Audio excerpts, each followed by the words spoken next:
How to delete Outlook account permanently. Hello guys, this is Atticus and welcome back to another tutorial video.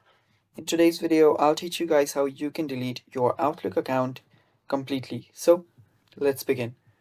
First, open up any web browser, and after you do so, just go to outlook.com.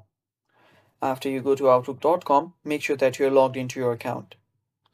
After you've logged into your account, you will see your profile on the top right. Tap on it and tap on My Microsoft Account. Now, after tapping on that, you will get redirected to another page of account.microsoft.com.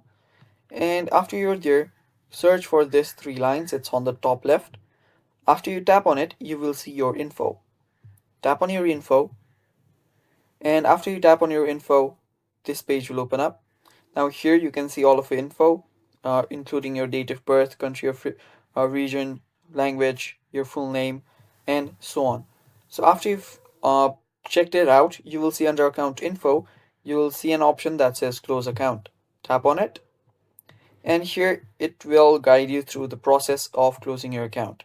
Now just tap on close account, and after you tap on close account, as you can see right here, you can reopen your account under 30 or 60 days.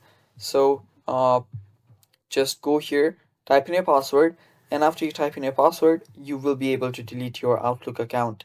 And it's that simple, guys, and that is basically it for this video. Thanks for watching. Stay tuned for more, and bye bye.